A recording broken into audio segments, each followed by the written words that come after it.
Hello there, welcome to this video, and I have my friend Stephen Gould here, who is the guy behind Fusion Fest. He also has a radio station where you deal with prog, and he travels the country seeing all sorts of different progs, supporting the prog scene. And this guy really knows about prog. He is like Dr. Prog. Not Dr. Prod, that's my other doctor. Do you remember, I told this story the other day when I was having an rectal examination. Oh, wow. And as I pulled my knee up, I accidentally called Steve. Do you remember? And so he answered the phone. Yeah. And at the moment when my doctor was having a look, a voice comes out from that region going, "Hello? Hello?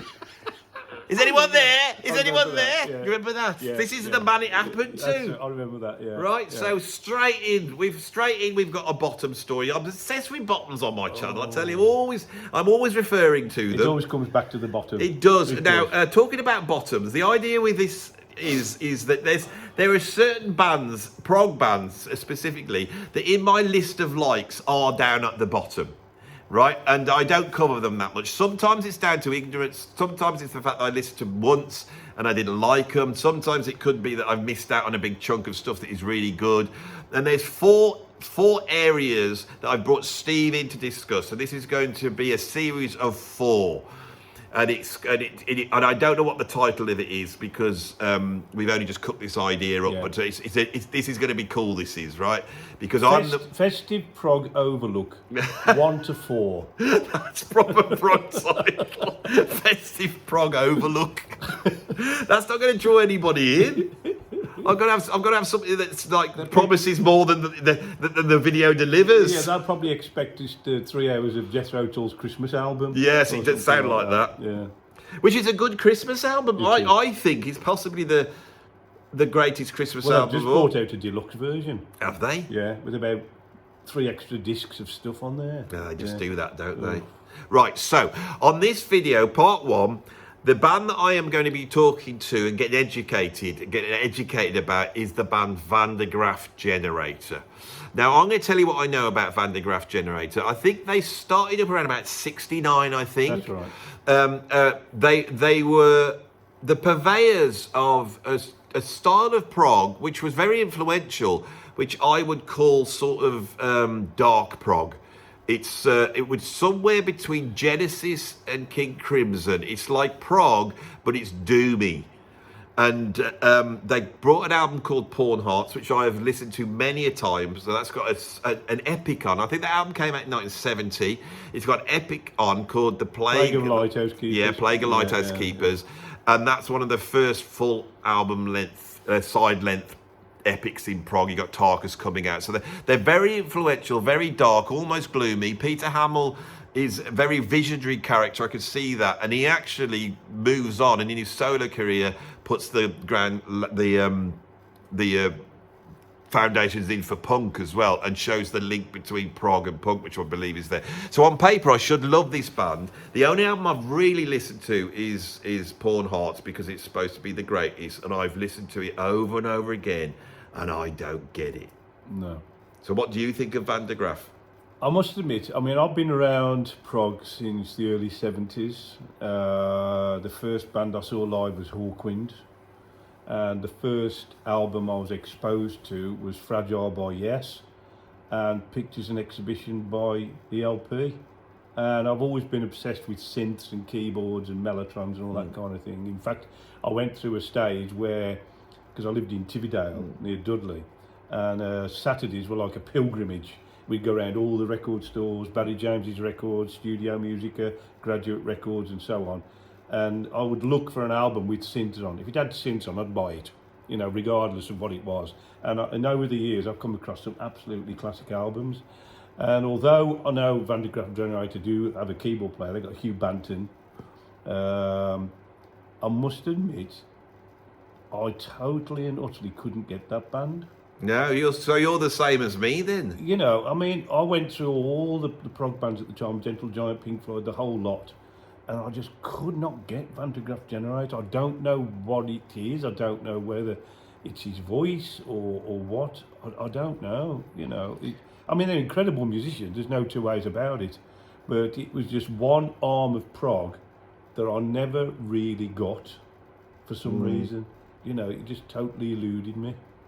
Well, I can remember as a very young man, the show that educated me more than anything else was Tommy Vance's Friday Rock Show on a Friday night. And it used to cover a lot of rock, a lot of new wave of British heavy metal, which I was a big fan of. But he always also slip in the prog. And the theme tune to that is a tune called Theme 1, which is actually written by George Martin. Yeah. And Graaf Generator did a version of it. Now, I absolutely love that. Yeah, yeah. Now, I don't know if it's because I've listened to it from when I was like 12 years old, yeah. but I love that. If Yeah. they sounded like that, and that was actually recorded at the same time they did Porn Hearts, but it wasn't put on that album. Yeah. And so, I don't understand. When I listen to Porn Hearts, it never seems to get out of second gear. I don't mind that doominess, but they never seem to quite get out. Every now and then they hit a riff, and the riff's cool, but it never really goes anywhere for me. They don't get, like Yes would get to a sort of these like apocalyptic climaxes and all the great. They never seem to do that. Now, Peter Hamill's voice is acquired taste, but he appears on Exposure, Robert Fripp's solo album, and he's great on it. So but I think his voice might be a bit much all the way through. But what it is, it just never seems to have that sparkle that all the other prog bands have. It's just very down. I think you've basically touched on it, to be honest, Andy, because for me, music per se has to be uplifting. Yeah. It has to leave you positive for me. I mean, a synth solo will bring me to tears. There's a track on, for example, Falling Satellites by Frost called Nice Day for it. And I had that about 2 weeks before it came out, and I literally cried like a baby because it really did, make me feel emotional. And that I always cry if I listen to Frost. for other reasons. I told Jem that, and he says, "Oh, it's not that bad," But no, there are synth solos throughout the years that have really, brought the emotion out in me. And I didn't feel that I ever had that with Graaf Generator. It's almost doom-ridden prog. Yeah. It's a bit too melancholic. But you see, King Crimson are doomy, and I absolutely love them. They have their moments for me. But I got to admit, the King Crimson that is between Wake of Poseidon and Lark's Tongues in Aspic, those Lizard album and Islands, I don't really get that either. No, I don't like those albums much. No. So there's a certain tweeness in prog that I'm not a fan of, and there's a certain doominess that I don't like. And I think what it is that at the time it must have seemed very serious, but now when you hear it, it sounds a bit comic to me. It's all like the plague of the lighthouse keepers. And forsooth, I saw a black crow, a light, the church as it's all that big, big organs going on like this, Because if you think about it, I always say some music is of its time. Yeah, I think that is the case with them. And there are bands out there that you hear them now and they still sound fresh. Like Gentle Giant, for example, that music is timeless, especially the first 6-7 albums. It's timeless. You could hear it now and it would sound like it was recorded last week. Yeah. Whereas other music, I mean, my wife doesn't like Green Slade. Although she does like. I like Green Slade, but I don't know much about I love it Green Slade. because I like quite English type. I like Gilgamesh and Jethro Tull and any band that does that sort of English. Pixies in the forest dancing around in a circle. See, that really used to grate with me. I do love it. These pixies and elves and wizards and all that. I don't mind it. It really did. When people start, if you tell people you're into prog, because that's the worst thing you can ever do in a conversation. If the conversation turns to music, and somebody says, "What type of music do you like?" and you say prog, it opens up a whole world. Yeah. Because you have to think, well, how can I put it across to somebody who don't know what prog is? So I always go, have you heard of Pink Floyd? Yeah, well, it's that. And then all the proper prog fans who watch this channel hate it when I say Pink Floyd is prog. Pink Floyd's not prog. The early stuff. Because they're not. There's no. It's not technical, and there's no virtuosity. And I'm like, that's not what makes prog. No. Right. But is there any specific Van der Graaf albums that you like more than others? I think it's more tracks rather than albums. So what would they be that you do like? Like Killer, you know. What album's that off? God, I can't remember. Oh, I see. There's a black hole in your knowledge, because you usually know everything. I'm not overly familiar with their stuff, and I think what's happened over the years, because I've heard some of their stuff, and I'm going to be totally honest, I couldn't tell you what album it was. Because God Bluff is, many people say God Bluff is the album. I've almost sort of put a blank over it. But in saying that, I've recently got into Traffic, you know, and they've been around since, the middle 60s. And, I mean, I know all the Hole in My Shoe and Paper Sun and all that malarkey going on, but just lately I picked up the live album On the Road, and it's amazing. And again, that's totally stood the test of time. And Andy's introduced me to bands like the early Santani, Caravanserai, and all that type of thing. And I think the older I've got, the more I've got into that side of prog, the jazzier side. Whereas when I was younger, it was more the technical side, you know, the keyboards, and it had to be all keyboardy and technical. Whereas now, I think over the years, as I've got older, I've started to appreciate some of the more jazz-influenced prog.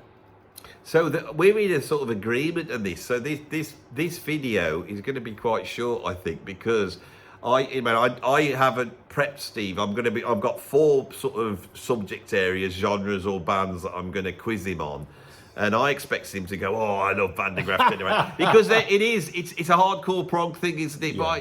But I think that their brand of prog has dated. I think that's the thing now. Tim Bonus, from the album years and also from No Man, is a huge Peter Hammill and Van der Graaf Generator. If you watch the album years, they actually mentioned Peter Hammill on every single episode. Yeah. And so is Stephen Wilson, and they love it. And I actually emailed Tim and said, you need to come down and educate me on Van der Graaf Generator. He said, well, I'm not really an expert. And I thought, yeah, but you're more of an expert than Steve Gould, we found out today. So Tim, I will send this to Tim Bonus and say this is what I've had to like bloody put up with. Yeah. Settle for is this lack of knowledge. Yeah. I think I know more about them than you. I have to put a hole in my my knowledge of prog with Van der Graaf Generator. I think I've almost blanked them out. Really? Yeah. It's because the trouble is, guys, there's so much music out there, and you've only got so many hours in a day. And I'll tell you what we'll do then, because I can title this how I want. This will be 2 bands on here. Okay. We'll be discussing 2 bands. So we've discussed Van der Graaf Generator, but we're also now going to discuss another band that I never mentioned because I never really listened to them. Right at the other end of prog, Kansas. Okay. Right, so I'll tell you what I know about Kansas. Kansas had a big hit record with Carry On Wayward Son. Carry On My Wayward Son. Yeah. They did an album called Leftover Tour, and there's a big epic, I think, at the end of that called Leftover Tour, which I think is pretty cool. Yeah. And I know they've got a bloke who plays violin that's got a ridiculous sort of hairy look. Is that right? Who's that bloke called? There's Kerry Livgren. I know he's in the band. Phil Ehart's the drummer. Yeah. Steve Walsh was the original singer, but now it's Ronnie Platt. Ronnie Platt. Has he got a Platt? He has. Has he? I think he used to be a truck driver or something like that. Ronnie Platt. He's took over for the last 3 albums. He's got an incredible voice. Really has. They've got lovely harmonies, haven't they? Yeah, I think Tom Brislin's the keyboard player now as well. But I mean, Van der Graaf, I do know about them because I've worked on Kansas. I listened to them and go, that sounds quite nice, but it just sounds a little bit middle of the road to me. Now, educate me. Go on, tell me about... Now, Kansas have been described as the bastard son of Journey and Gentle Giant. Really. But and you can hear how would that happen? Which one's the lady? You can hear elements. Which one's the lady?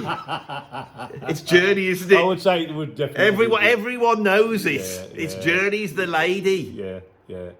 But I wouldn't say I'm too au fait with the early Kansas. It's sort of from, as you say, Leftover Tour onwards, and I've sort of Is grown. that the first album then? No. What's the first album? I really don't know about Kansas at all. No.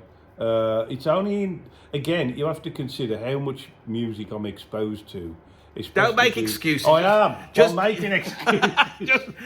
just tell me what you know you hear. Yeah. This is the whole point of this video. Is Steve is not prepared, you see. Yeah. That you see, the thing with YouTube is there's a load of people out there, they talk about stuff and they basically read it up on Wikipedia, they make some notes, and you basically just got some old bloke reciting what it says on Wikipedia. Yeah. And when I set up this channel, I thought, no, I'm going to bring in people who know about it. Steve knows about it. I only came in to bring a coffee machine. Yeah, it's true. He's brought a coffee machine forward. I said, do you want to do this? And so we've set this up. Totally unprepared. So, this, if you watch, this is going to be a series here, you will see that Steve has got the knowledge. But in this case, so I feel that they form, is it around about 73? Yeah. Because I think it's like Camel. The prog bands that form that a little bit later, they have the success, but they seem to really rely on the bands that went before.